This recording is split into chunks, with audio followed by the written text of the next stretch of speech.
We're still top of the league. We're still top of the league. Say it. We're still top of the league. We're still top of the league. Oh, yes. Boys. Wow. Yeah. I am just beside myself this morning. Last night, Nashville SC put on a show against Inter Miami. This was not your old Nashville SC by any means. We put belt to ass, and Indeed. It was incredible. And I am looking forward to this one. All of the years that since Messi joined Miami, we've had to put up with his bullshit. The whole league has. Yeah. And, he's been the poster boy for Apple and for MLS, and it's been rubbed in our faces. And Nashville, more than most, has had to deal with that. We've been on the losing end of so many critical matches against them. But right now, we're leading the MLS, and they came in at second place, and we let them know who the best in the league is. Did we not? Not even a doubt. Oh, my God. I mean, that was a thumping. 4-1 actually did not do it justice. No, that's right. That's right. We'll get into all of it. We're going to talk about all those things, guys. How are you doing this morning? I'm sure that you are also just basking in the glow of victory. But, John, how you feeling this morning? Cloud 9, boys. Yeah. Cloud 9. We have dreamt of this day for 4 years or 3 years since Messi joined, right? Yeah. It feels good. It feels real damn good is how it feels. Yeah, this was a big win for club history. This was an important win. Evan, how are you feeling? Oh, man, on top of the world. Yeah, that was just an incredible game, an incredible victory. I'm just super excited to talk all about it. Let's dig in, boys. Let's do it. So before we do, let's have a tasty beverage to celebrate. We're recording at 11 a.m. on Sunday morning, the day after Nashville's big victory. I'm very excited to see what you've chosen for your victory dance. Evan, what are you drinking today?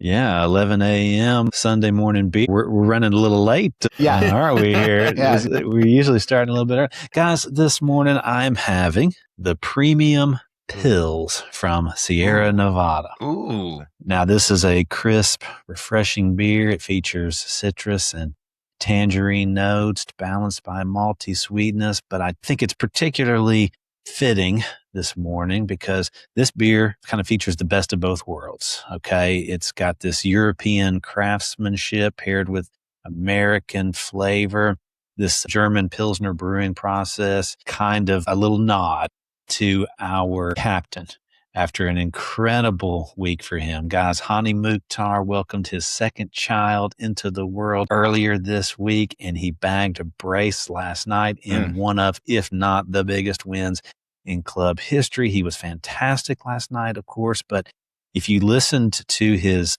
interviews and social media snippets, both before and after the game, you could just hear this intensity of focus and determination that's like on yet another level for him. And that's saying something, and it's driving the entire team. So I'm drinking this beer and saying here's to the one and only Hany Mukhtar. Lovely. Here, here. Great choice. I'll tell you another thing that goes along with that.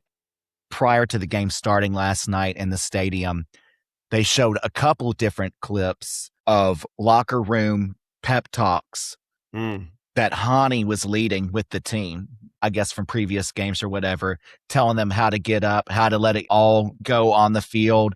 And he was really the motivator for the whole team. He's doing that in the locker room. He's doing it on the pitch. He's our captain. He's our leader. Yeah. John, what are you drinking today? Boys, beer for breakfast. I'm having from the Zool Brewing Company out of Knoxville, the Toro y Oso lager. It's a Mexican lager. Nice. And Toro y Oso, if you don't know Spanish, translates to bull and bear. And I feel like Miami probably feel like they got run over by both a bull and a bear last night, right? No doubt. This is a lovely Mexican-style beer. Basically, if you have ever liked a Mexican beer, you're going to love this one because it is so good. It's so refreshing. A crispy, crispy lager for a perfect Sunday morning. And hats off to Zool. They are now moved into Nashville. They've acquired what used to be Southern Grist. Right. And now I think they permanently have opened up at least one location here in Nashville. So, yeah, keeping it local. Terrific. Well, guys, I've got a very special beer to share with you today. Now, here at Electric Gold, we are podcasters extraordinaire, but we also make fantastic music for the masses to listen to as well. And now we are creating our own beers as well. I'd like to introduce to you Miami's Tears IPA. Look at this beautiful can. Oh my gosh, that's amazing. Some dream of glory, others wake up in tears. Let me just read for you from the can. Lose with style, cry with pride. A bold IPA brewed for the moments that hurt. Tropical hops, crisp finish, salty tears. Cheers to second place. Look at that beauty. That is amazing. When is this arriving in stores? Oh, I know, right? I wish. Like, if you don't watch our YouTube stream of the podcast, you need to check out at least this portion so you can see this beautiful can. Maybe we'll post it on our socials as well. But guys, what an impressive performance by Nashville SC last night. I'm so happy. Cheers to the team. Cheers to you guys. Let's do this. Cheers, boys. Cheers, boys. All right, let's dig into it. Let's do the weekend review.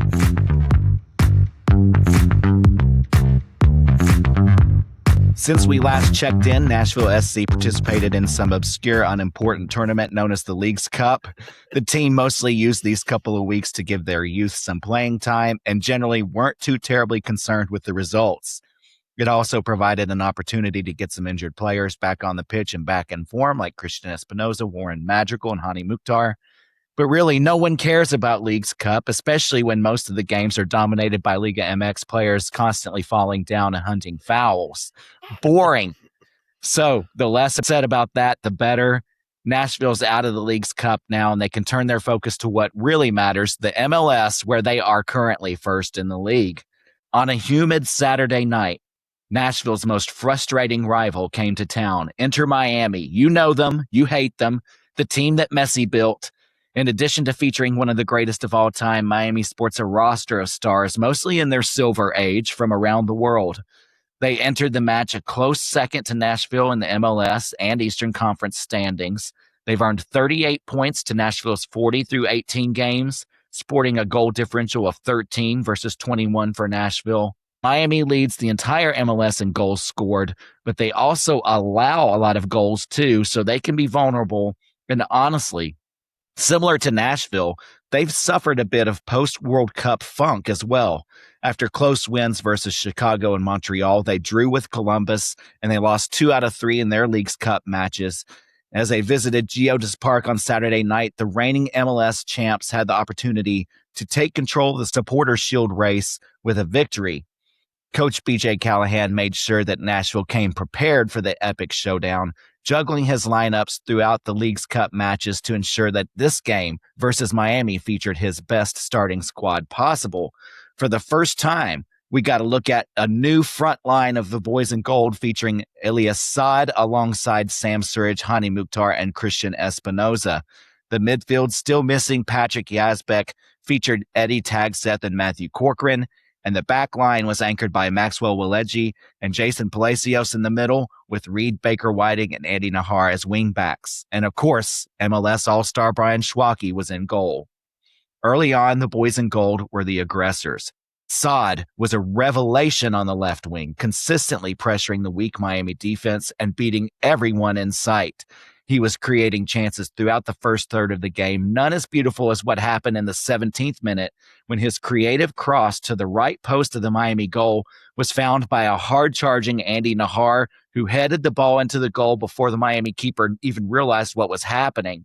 Nashville drew first blood and had the 1-0 lead.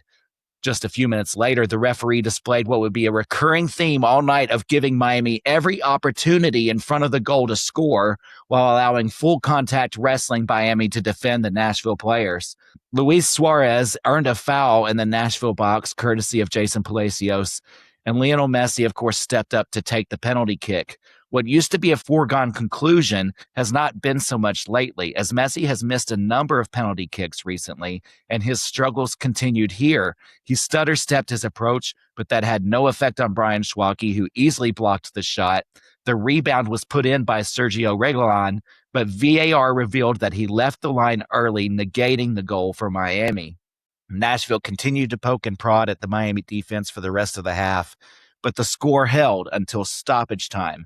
Finally, Miami managed to do some damage of their own in a rare moment of poor defending by both Waleji and Palacios.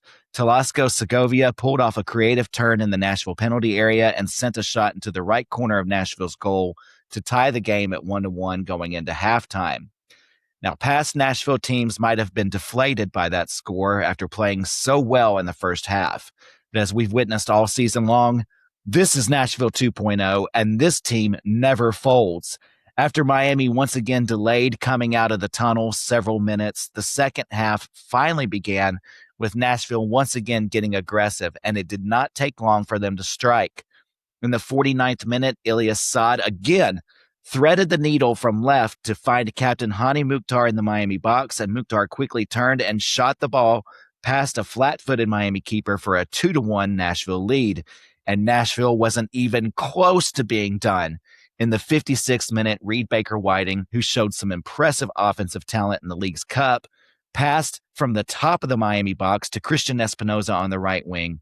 Espinoza one-timed the ball in front of the goal to Sam Surridge, who deftly flicked the ball into the net for a 3-1 lead.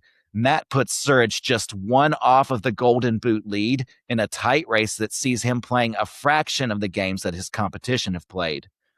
And then it was icing on the cake time. After making a terrific save, Schwalke quickly booted the ball far down the pitch behind the Miami defense, with Hany Mukhtar giving chase. Miami keeper Rios Novo came out to capture the ball but misjudged it, maybe due to Mukhtar's hard-charging pressure. As the keeper stumbled, Mukhtar took the ball past him and trotted the ball into an empty goal for a 4-1 Nashville lead. And that, people, is the best number 10 in the MLS. Yes. It should not go unnoticed that Schwalke was outstanding throughout as well, making a number of point-blank saves, rejecting multiple Miami free kicks at close range, in addition to the Messi penalty kick block. The NSC All-Stars all came out ready to play on this magical night. When the final whistle blew, it was still 90 degrees outside, but the Nashville SC team was even hotter with a convincing 4-1 victory. The boys in gold treated the sellout crowd at Geodis Park to one of, if not their best performance. They laid the hammer down on their closest rival in the Eastern Conference standings and the Supporters' Shield race, extending their lead over Miami and all other contenders. They preserved their unbeaten record at Geodis Park this season. They still sit at the top of the table with 43 points in just 19 games, sporting a league-leading goal differential of 24. They've solidified an incredible attack featuring all-stars Sam Surridge and Hany Mukhtar, dynamic assist machine Christian Espinoza, and new arrival and potential game-changer Elias Saad. Plus, their stalwart defense has allowed the fewest goals in the league this season with just 15, with much credit to an all-star keeper who may be the best goalie in the hemisphere, certainly in the U.S. Ladies and gentlemen, your 2026 Nashville Soccer Club. Yeah. Sweeter words have never been spoken. Elsewhere around the MLS on Saturday, Atlanta came back to win versus the Red Bulls 2-1, with the winning score coming from former boy in gold Fafa Picault. Charlotte thumped Columbus 3-1, Montreal and DC United tied 1-1, and so did Orlando and Cincinnati. Toronto took down the Red Bulls 2-1. Houston stayed at the top of the West by beating LA Galaxy 1-0. Colorado coasted to a 2-0 victory over Kansas City, who received 2 red cards in the match. And Real Salt Lake drew a 1-1 draw with Minnesota.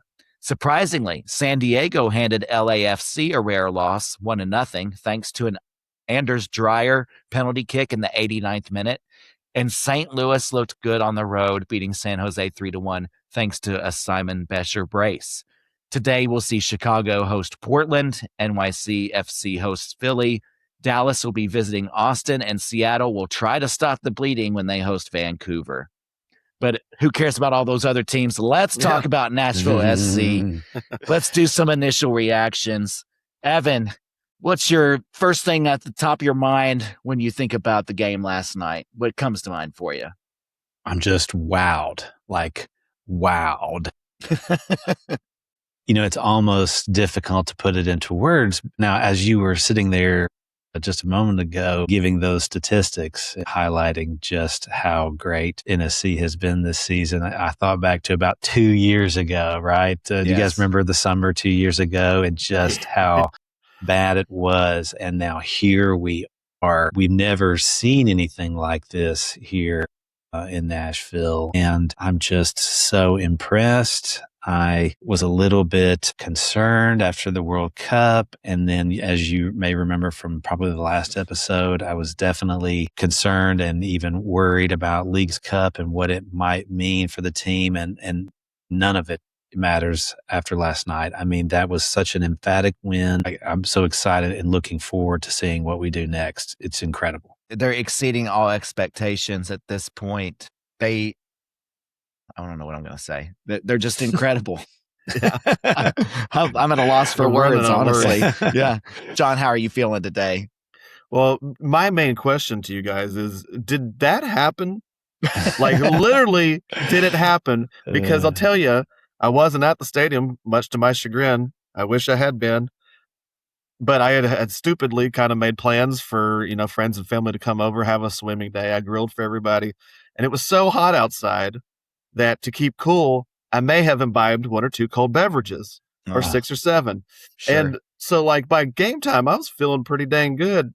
And as the game went on, I was like, am I hallucinating this right now? Because this is not what I was expecting to happen. And I'm very relieved this morning to be living this reality with you two, and now know that really was what happened. Nashville SC really is the best team in the league by a considerable margin.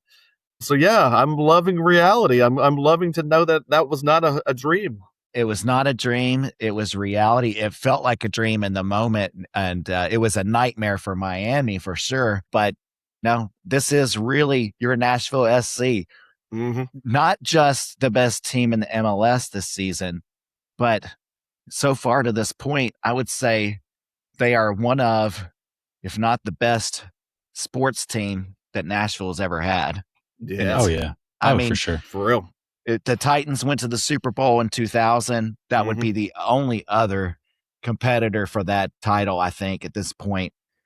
Nashville SC, they are just stacked. And one of the cheers that we were doing in the supporter section last night was, what a waste of money. Because you can amass all these star name players that you want, but that doesn't mean you have a great team. The same thing happened with Argentina in the World Cup. They had all of these names, all of these players, but the Spanish coach, the manager, he said, they've got all the players, but we've got the best team. And that's happening for Nashville too. When we put our best players on the pitch like we did last night, we haven't had them all together in a while. Yeah. When we put them all together, I don't know who can beat us. Ain't no one touching us. Especially now with Saad added to the mix. I mean, he's been a revelation. We're going to talk about him some more, I'm sure. Yeah. I'm glad you mentioned, Ryan, though, that Argentina World Cup in Spain issue, because last night during the game, at some point, I remember thinking we are passing the ball and moving the ball like the Spanish national team did in the World Cup. Wow. It's true. It was awesome. The passing was incredible. It was so crisp. And even in the final third where we've always had struggles, I mean, we were just moving that ball wherever we wanted. It was great to see. Guys, there's so much good stuff we've got to talk about. I'm going to force you to try and pick one, and that's going to be very hard to do. But it's time for Oh, Hell Yeah.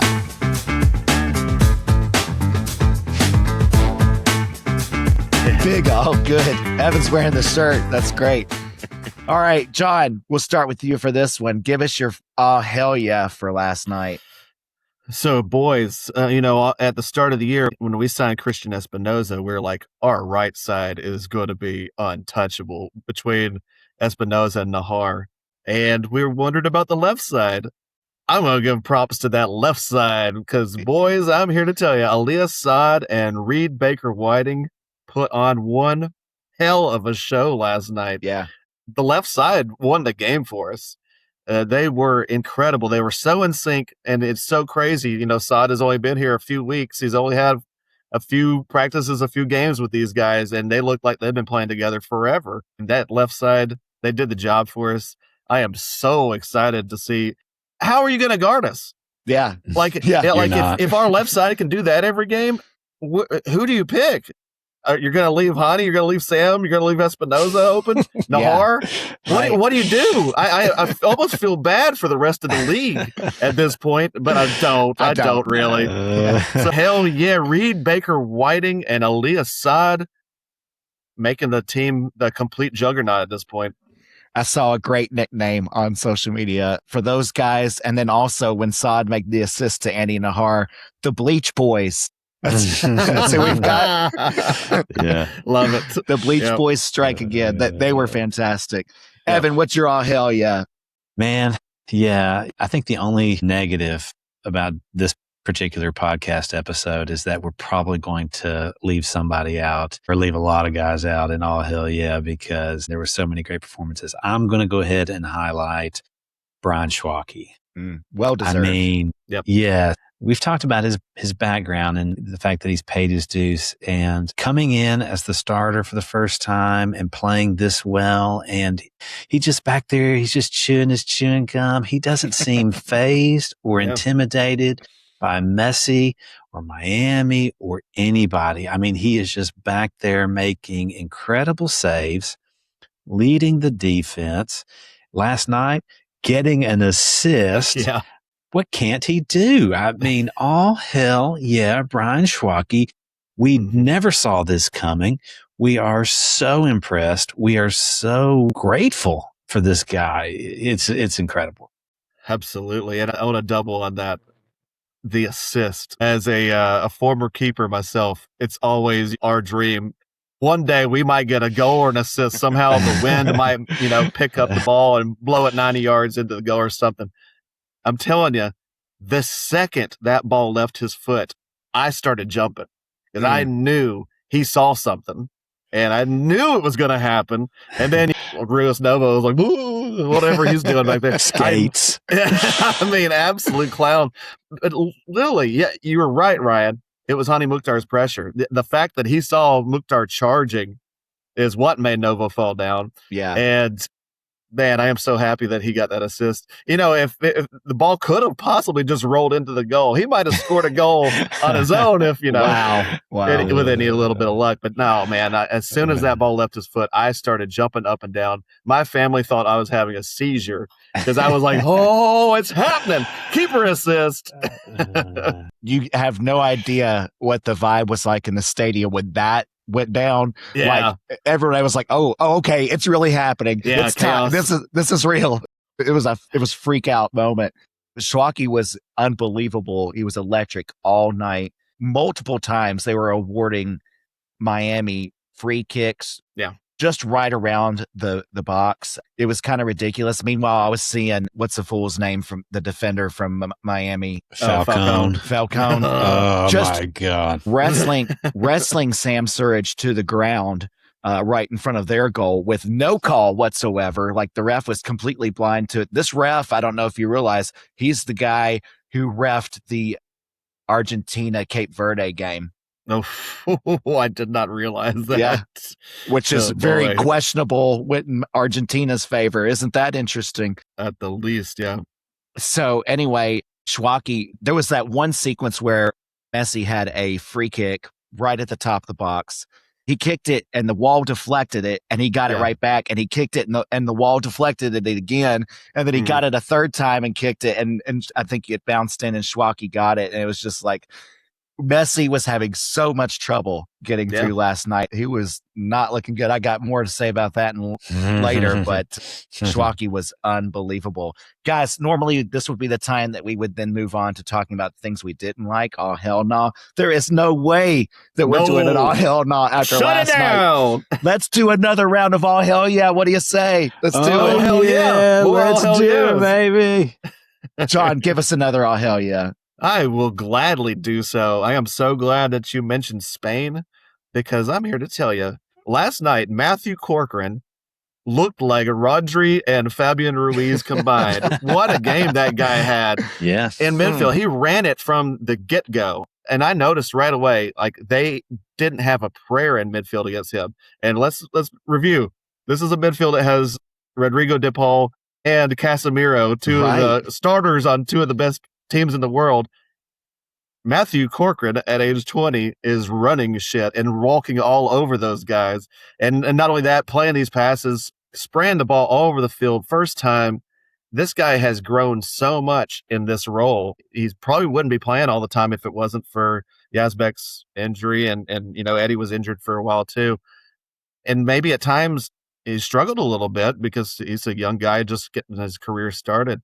But man, he is growing leaps and bounds, and we are seeing it. Yeah, Matthew Corcoran. If we didn't have 10 guys that could be man of the match, he deserved to be a shout to there. So, hell yeah, Matthew Corcoran. I don't want this guy leaving the field at this point. I know Yazbek might be coming back soon, hopefully, and that just gives us more options. But I have complete trust in Corcoran at this point. I agree. He looked fantastic last night. There's been, I think, a little bit of worry about him throughout the season. He's had his ups and downs, but like you say, he's 20 years old. The dude is coming into his own. And when the lights were brightest last night, he stepped up and played just a fantastic game. He was incredible. Evan, give us another all hell yeah.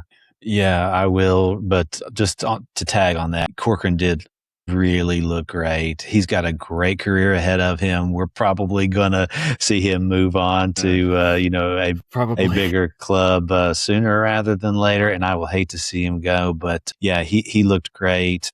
There were a few times where he just had to dribble his way out of pressure last night and hold off guys who are bigger than him in a lot of cases. And I mean, he was just a man out there. He was a man, and great job. Okay. So I will give my second oh hell yeah to, it's so tough, guys.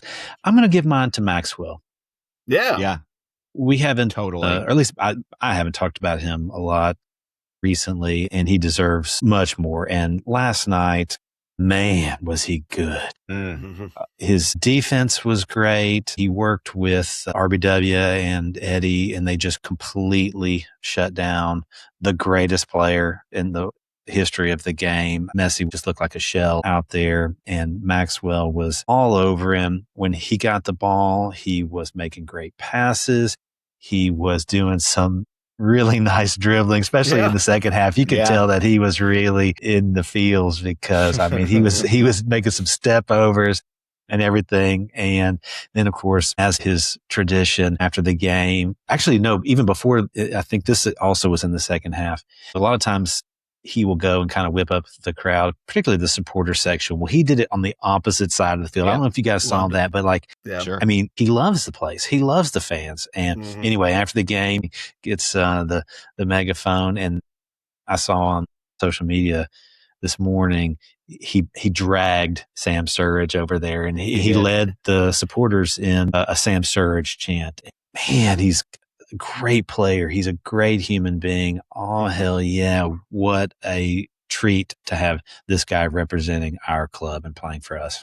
After they did the Surridge cheer, he then got up in the Capo stand and led the crowd in singing Take Me Home Country Road, which was fantastic. Yeah, that's so good. What a guy, man. What a guy. Yeah, he made life very difficult for Messi last night. And I want to say, that's not the first time he's done that this year, because I thought his game the first time when we beat them in the CONCACAF Cup, I thought that was about the best defensive performance against Messi that I had seen. And now he's done it twice. Yeah. He's not scared. The sky is the limit on this guy. Yeah. The sky's the limit for him. Guys, I cannot help it. I know we didn't plan this, but I just feel like there's so much more we're leaving on the table. Triple, oh hell yeah, let's go. John, one more time. Give us one more, oh hell yeah. Okay, I will. A new dad for the second time. You talked about him. You love him. Build the goddamn statue. Hany Mukhtar, oh hell yeah. 2 goals and a consummate captain's performance. And he's only the 5th. Oh, hell yeah. Come on. What's wrong with us? No, Hany Mukhtar is so incredible. We know it. We love this dude. And he probably doesn't drink, but he shouldn't have to buy a meal in this town. I swear to God, this guy rules. And, he just gave birth to probably, let's go ahead and say it, Malik Mukhtar, 2046 MLS MVP. I'm calling it for Nashville SC. You know, Nice. I'm so happy for this dude. He has made a home here.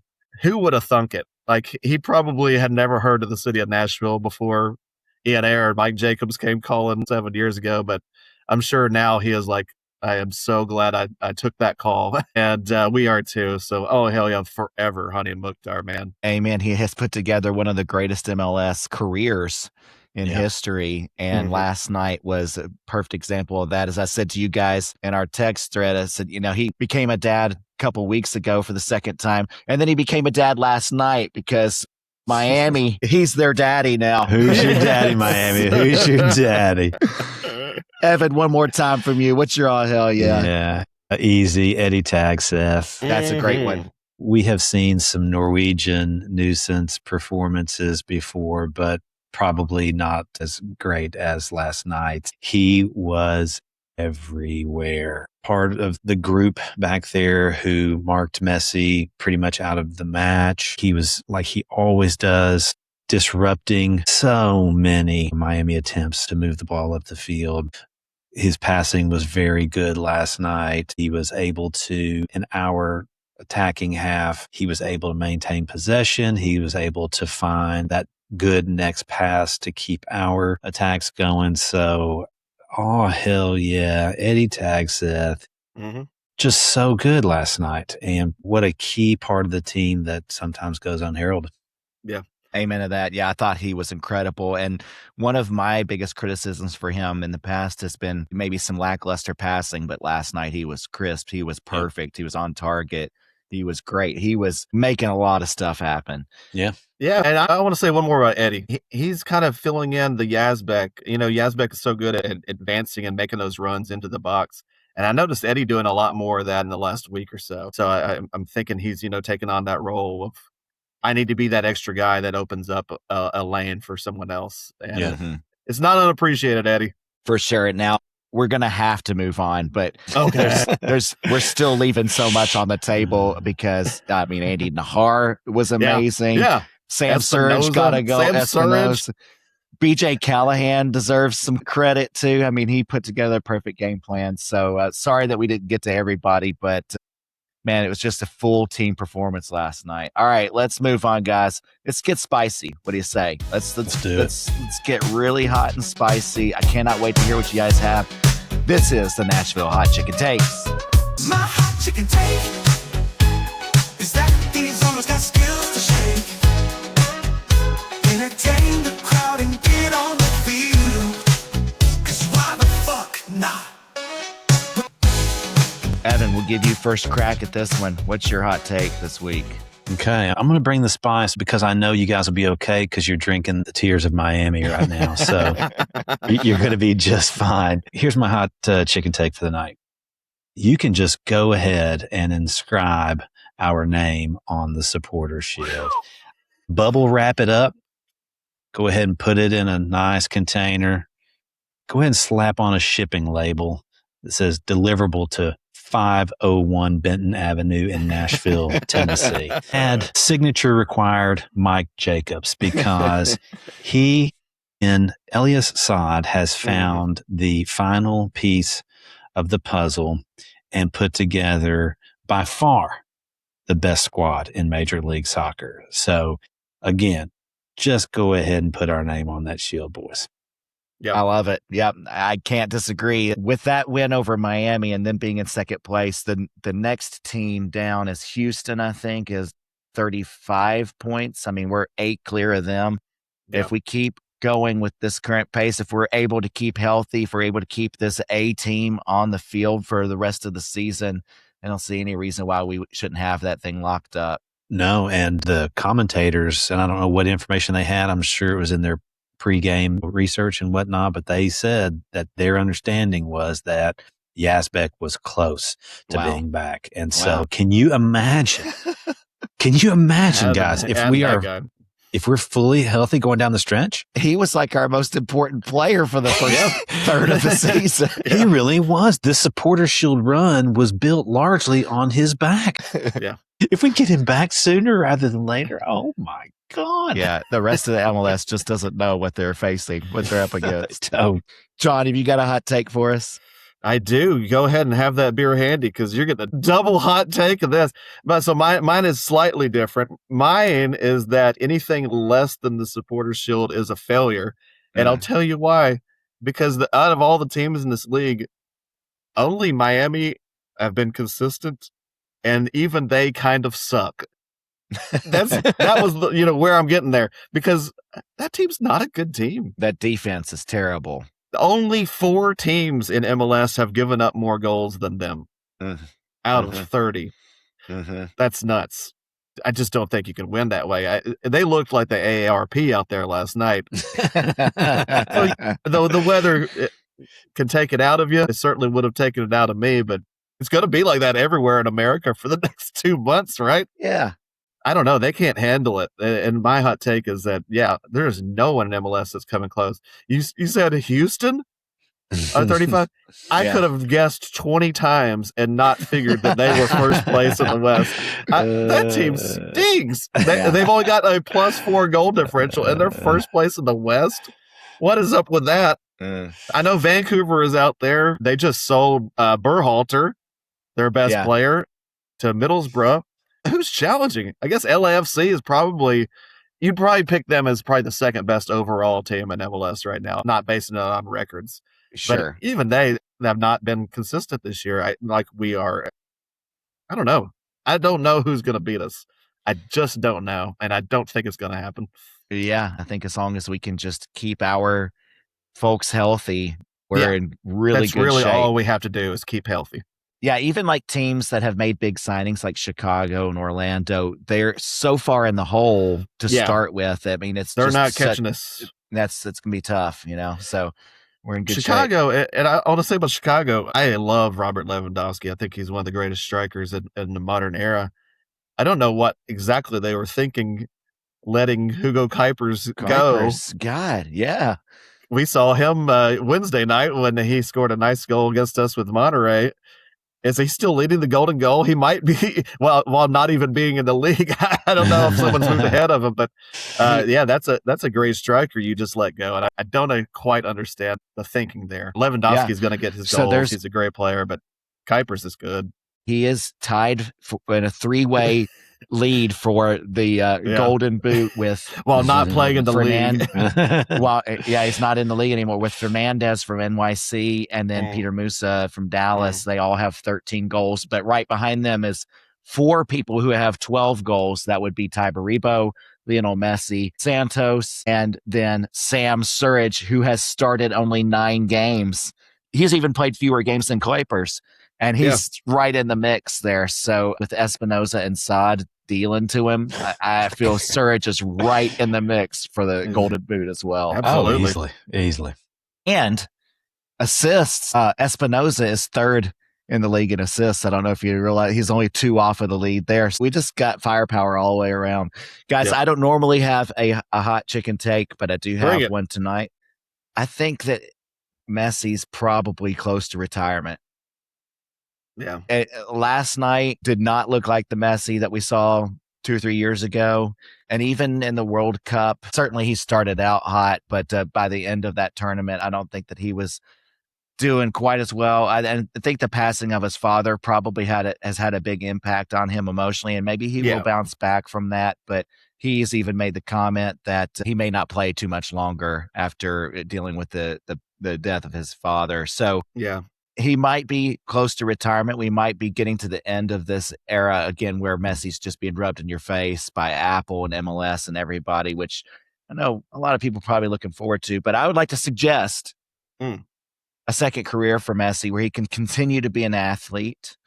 I think that he would be an ideal pickleball player. Oh, I love this hot chicken take. I do too. The pickleball has taken the nation by storm, and it's a great sport that older people participate in. We play what are you saying? Yeah, us old guys. And Messi's got that low center of gravity. He's got great coordination and everything, a great reaction time. He's really quick, can change direction quickly, that sort of thing. So I think that he is primed for an incredible pickleball career once his soccer playing days are done. Let's invite him to our next round. Yes, that's right. That's right. Let's get him in there. I think you're right on the point. Yep. Let's move away from soccer for a moment. We have been doing this thing all year where we were doing a song of the week. And the idea is to highlight a local artist who makes really good music. And Evan, I believe this week you are making that selection. That's right. And guys, I have chosen the song Go by the Black Keys. In the summertime, when it's hot outside, the streets are bare, there's no one there, and the valley's wide. There comes a time, two hearts of gold, live together, run forever on the open road. They gotta go.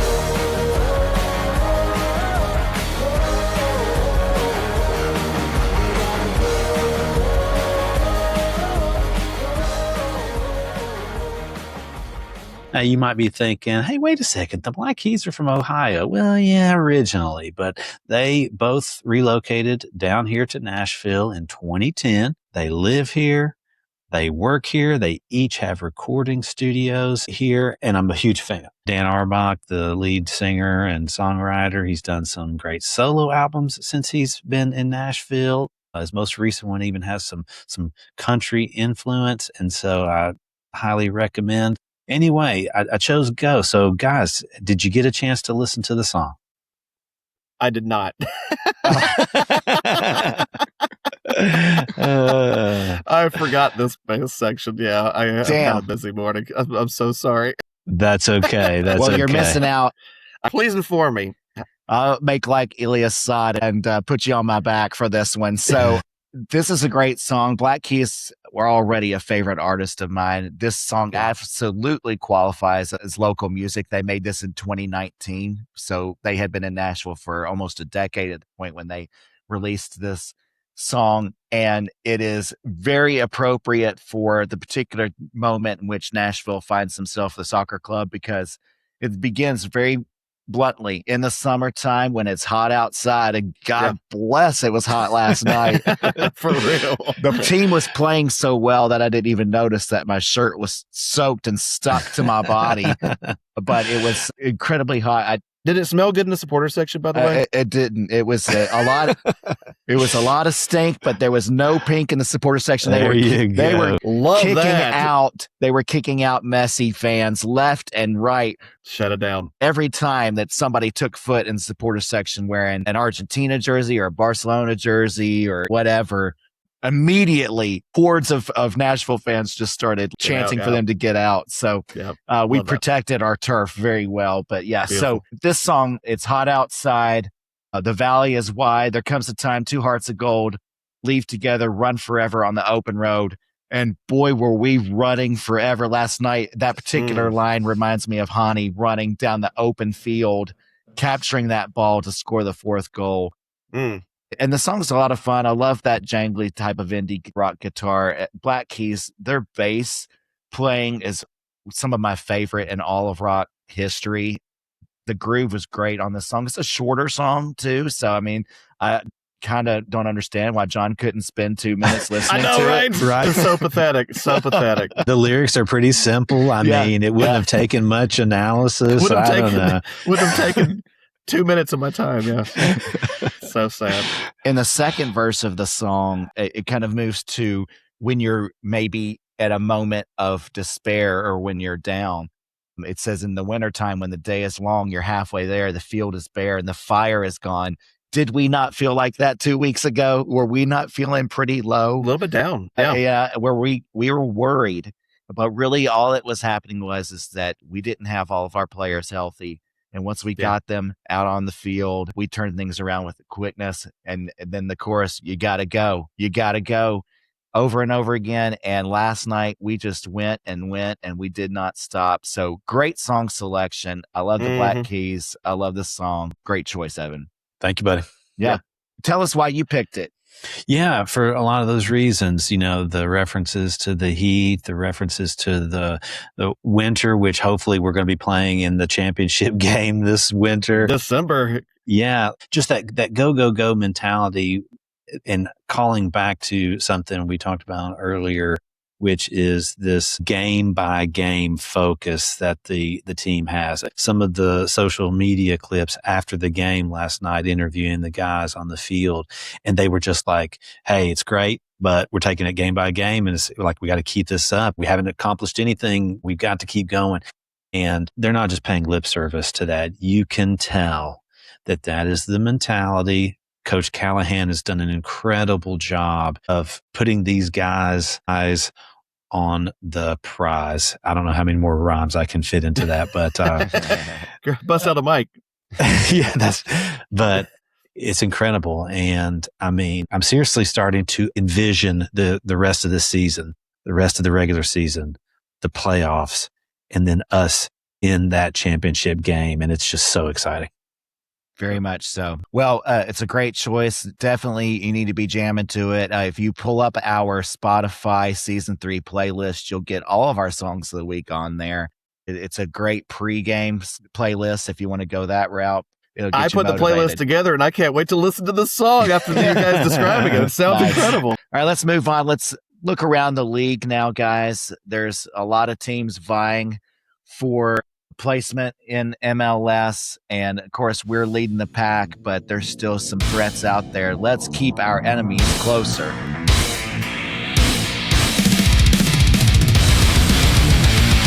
John, who have you selected to take a closer look at this week? I picked the team that we are playing next at Geodis Park this coming Saturday. We are playing Columbus Crew, and so I picked their game against Charlotte FC last night. Columbus, coming into the game, had been playing well recently. They were one of the 4 MLS teams that advanced to the next round in the Leagues Cup. They didn't lose a game in the Leagues Cup. And they have a new designated player that they brought in, Spaniard Bryce Mendez, who had been playing really well and looked like he might be kind of a steal. But it all fell apart last night. Charlotte beat them 3-1. Bronico of Charlotte scored 29 seconds into the game, trying to do his Ahmed Qasim impersonation, right? Scoring so quick.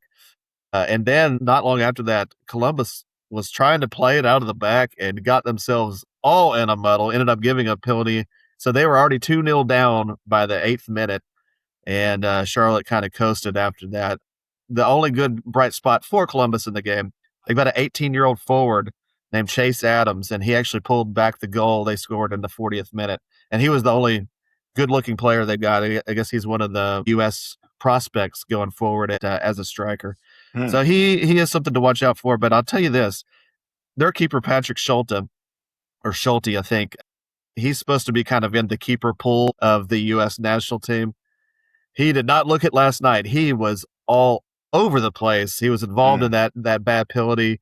He kept coming out of the goal. I was watching the highlights, and I was like, what is this dude on? So he's no Brian Schwacke, I'll tell you that. And for Charlotte, though, their new designated player signing, Alan Saint-Maximin, or St. Maximin, I'm not sure how to pronounce it. I know I've been impressed by the guy playing for Newcastle in the Premier League before.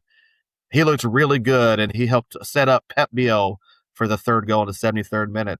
So, yeah, Columbus, I thought they might be improving for the second half, but I didn't see it last night, and I don't see it next Saturday at Geodis Park. So that's what I kept my eye on. Nice. Yeah. They're kind of a revamped roster from where they were in the first half of the season. I'm going to mention that a little bit in a minute, but I'm curious about how Columbus is going to put it all together this second half, if they're going to be able to make a push towards the playoffs. Right now, it's questionable whether they'll make it or I'm not sure. Yeah. Evan, who are you looking close at right now?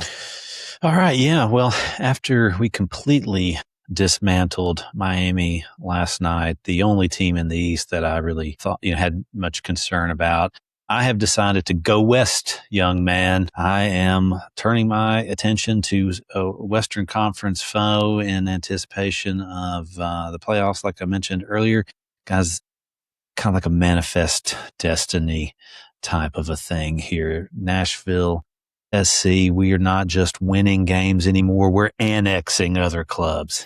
So I am looking at the Vancouver Whitecaps. Now, they came into this match day as first in the West. As of right now, they are second with 2 games in hand on conference leading Houston and 3 games in hand on LAFC, who sit behind them in third place.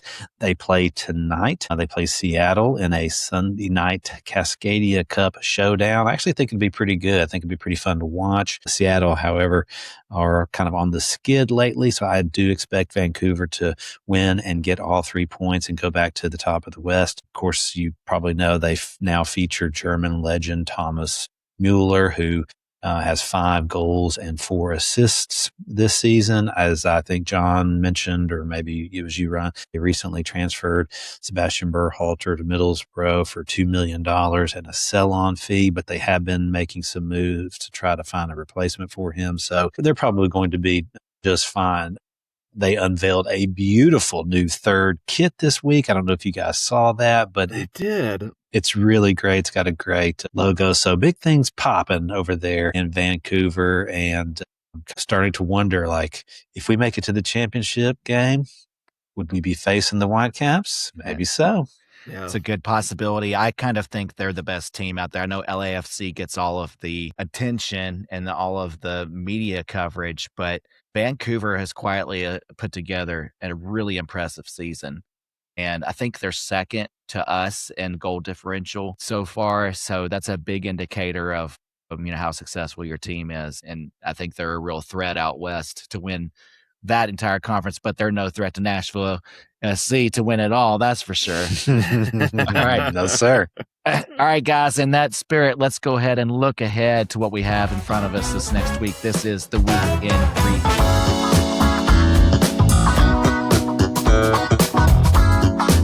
Boys in Gold won't get much time to revel in the glow of their commanding win over Miami, as they have a midweek matchup versus the Red Bulls at Sports Illustrated Stadium in Harrison, New Jersey. Right now, the Red Bulls are a fringe playoff team, sitting in 8th place in the East with a record of 7 wins, 8 losses, and 4 draws, and a goal differential of -11. They allow a lot of goals, 41 so far this season, but they have managed to eke out a slightly winning record at home despite their porous defense. Their attack is led by youngster Julian Hall, the 18-year-old homegrown forward and MLS All-Star who has scored 9 goals this season. In May, Hall became the youngest MLS player to ever score a hat trick when the Red Bulls beat up on Columbus. Their other forward, designated player Jorge Ruvalcaba, is also a threat, having netted 7 scores this year.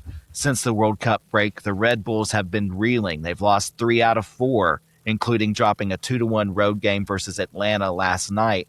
Nashville is riding high, and they should be able to handle the Red Bulls, but they'll also probably have a rotated squad in this one due to the short week, so it'll take plenty of focus to come away with the points on the road. And next weekend, Nashville returns home to Geodis to host the Columbus Crew. This team, who is 11th in the Eastern Conference, is hard to get a read on, as we've been just talking about them. They've got a dismal record of just 5 wins, 9 losses, and 5 draws, but they have a goal differential of just -4. They've played decently at home this season, but they have struggled mightily on the road, having won just once in 10 away games. Their star striker, Wessam Abu Ali, suffered a torn hamstring in April. That put him out for the season. He's still their second leading scorer. Cool. And their leading goal scorer, Diego Rossi, was transferred to Monterrey back in July. Their third leading scorer, Max Arfston, was just transferred to Middlesbrough at the beginning of this month.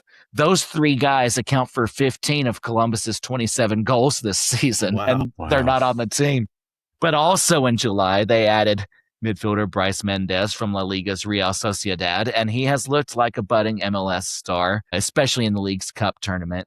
They also have added Chilean forward Gonzalo Tapia from Brazilian Serie A side São Paulo, and they just signed legendary Atlanta United striker and 2018 MLS MVP Joseph Martinez from Liga MX's club Tijuana. That happened just earlier this week. And did you know that they also feature 2024 MLS Defender of the Year Steven Moreira, who recently returned from helping Cape Verde make their magical World Cup run? Now reloaded, they've managed a modicum of success since the World Cup break. They lost to NYCFC, but they beat Cincinnati. They've tied with Miami, and then they advanced to the League's Cup quarterfinals because why not? Last night they got thumped on the road 3-1 by Charlotte, as John was just mentioning. On paper, this should be 3 points for Nashville playing at home in Geodis, but Coach Callahan will have to make sure he has the team prepared because Columbus is unpredictable and can surprise. Okay, guys, so we know what we're looking ahead to. We've got the Red Bulls. We've got Columbus. I'm dying to know what's going to happen. It's time to break out the crystal ball, y'all.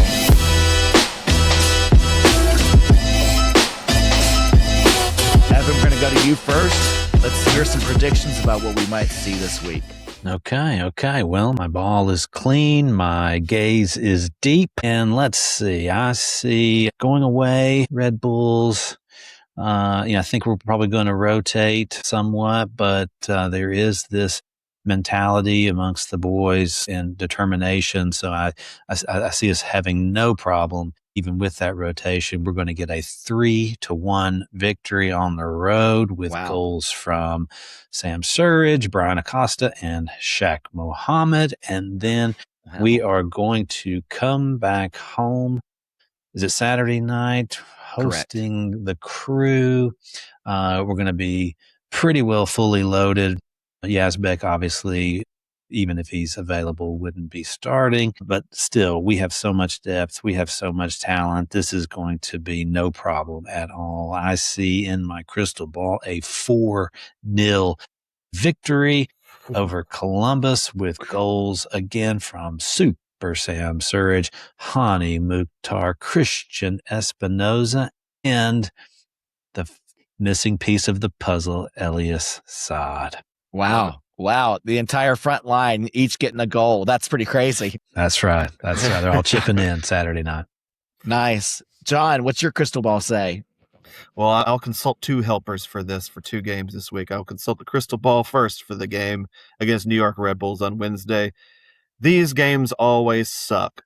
Every time we play Red Bulls, it's awful. They play this ugly, all pressure all the time, no football any of the time, soccer style.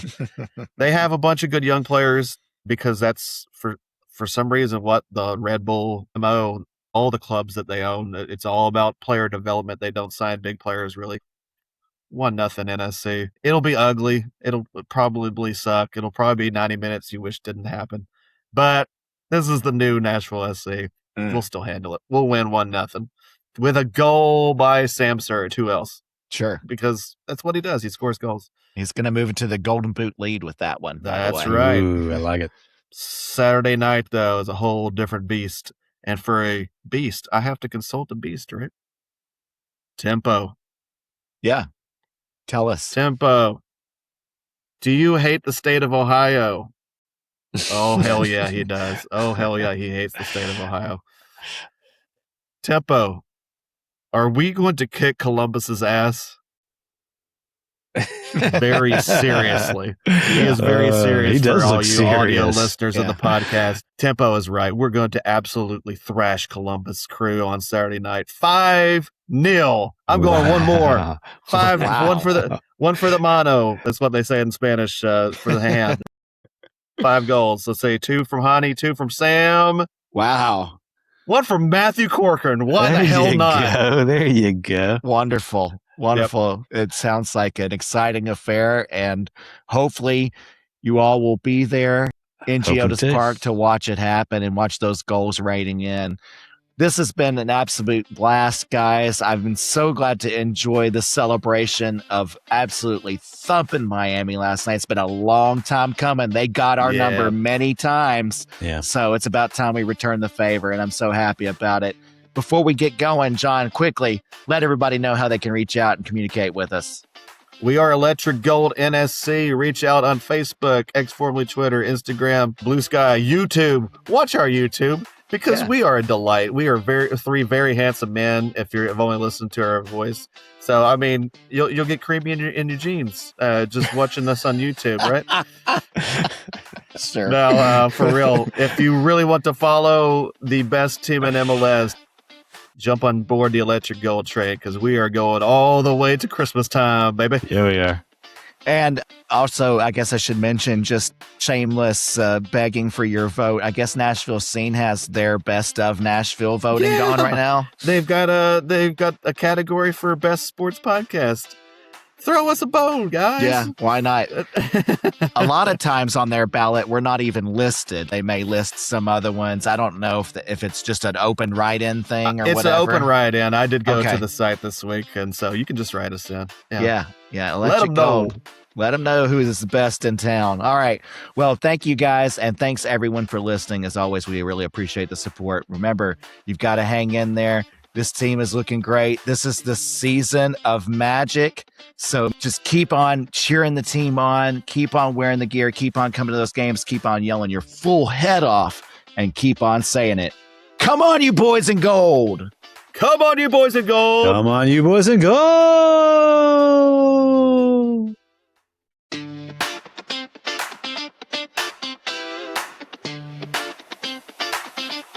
We root for our team, we ain't never betraying it. Oh hell no, it never gets old. Keep on cheering, keep on saying it. Come on, you boys in gold. Start the week off right. What's electric gold thinking? First things first, wanna know what you're drinking. We can review, and what did we learn? Hot chicken takes, you know I'm gonna burn. We root for our team, we ain't never betraying it. Oh hell no, it never gets old. Keep on cheering, keep on saying it. Come on, you boys in gold. Time to line up your tickets and your game day crew. Get your fit ready, you know how we do. Marching to the castle or on the road going away. Show enough time for NSC to play. We root for our team, we ain't never betraying it. Oh hell no, it never gets old. Keep on cheering, keep on saying it. Come on, you boys in gold. At the castle or a watch party, everyone in. Coach has got his lineup and a plan